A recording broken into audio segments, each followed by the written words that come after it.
Hello friends, welcome to my channel English learning. আজকে আমরা হোমোনিমস নিয়ে আলোচনা করব। হোমোনিমস কি, কাকে বলে সেটা সম্পর্কে আমরা জানবো। তা দেখে নিচ্ছি কি হচ্ছে। Homonyms homonyms are word that have the same spelling and pronunciation but have different meaning. Homonyms হচ্ছে এমন ওয়ার্ড বা শব্দ যেগুলোর সেম স্পেলিং আছে, মানে বানানটা সেম, অ্যান্ড প্রোনাউন্সিয়েশন বা উচ্চারণ বা সাউন্ড সেম, কিন্তু বাট হ্যাভ ডিফারেন্ট মিনিং, কিন্তু আলাদা মানে, সেই রকম শব্দগুলোকে আমরা বলবো হোমোনিমস। হোমোনিমসের কিছু উদাহরণ আমরা দেখব, যেমন এক্সাম্পলগুলো দেখে নিচ্ছি।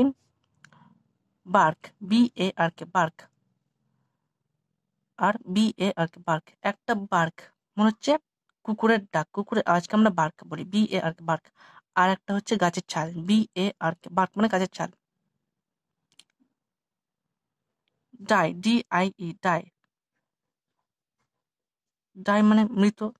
আর DIE, ডাই মানে সেই ডাইস, কোনো কিছু ডাইস, আমরা লুডো ছক্কা ওরকম যদি আছে ওরকম। ব্যাট, BAT, ব্যাট, ব্যাট মানে হচ্ছে খেলার ব্যাট, এই ক্রিকেট যে আমরা খেলি সেই ক্রিকেট খেলার ব্যাট। আর BAT, ব্যাট, এটা হচ্ছে বাদুর, ব্যাট মানে বাদুর। ট্রাঙ্ক, TRUNK, ট্রাঙ্ক, ট্রাঙ্ক মানে হচ্ছে গাছের গুড়ি, গাছের গুড়ি, আমরা বড় বড় গাছে তাই গাছের গুড়ি। আর TRUNK, ট্রাঙ্ক মানে হচ্ছে হাতির সুর। এরকম একই রকম উচ্চারণ, একই রকম স্পেলিং, কিন্তু মানেটা আলাদা, এরকম শব্দগুলোই আমরা হোমোনিমস বলি।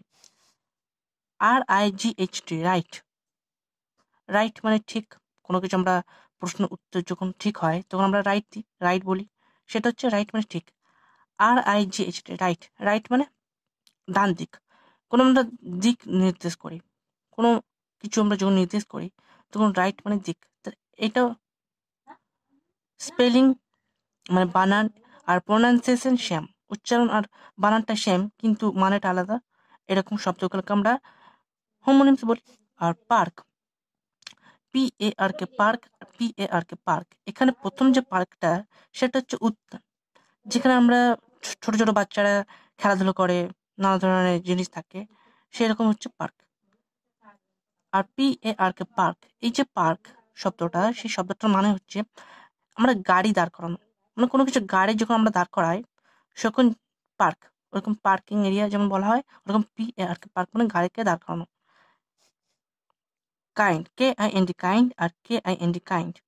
প্রথম যে কাইন্ড যে শব্দটা আমরা দেখছি সেটা হচ্ছে দয়ালু, কোনো কোনো মানুষ দয়ালু ওরকম। আর KIND, কাইন্ড মানে কোনো কিছু ধরন, এই ধরন, কোনো কিছু কোনো জিনিসের ধরন বা কোনো ধরন, নানা ধরনের জিনিস এরকম। DATE, ডেট, আর DATE, ডেট, প্রথম যে ডেট সেটা মানে হচ্ছে তারিখ, DATE, ডেট। আর DATE, ডেট মানে খেজুর। তাহলে এরকম শব্দগুলোকে আমরা হোমোনিমস বলে থাকি, মানে উচ্চারণ এবং স্পেলিং দুটোই সেম, দুটোই একে, কিন্তু মানেটা আলাদা, এরকম শব্দগুলোকেই আমরা হোমোনিমস বলি।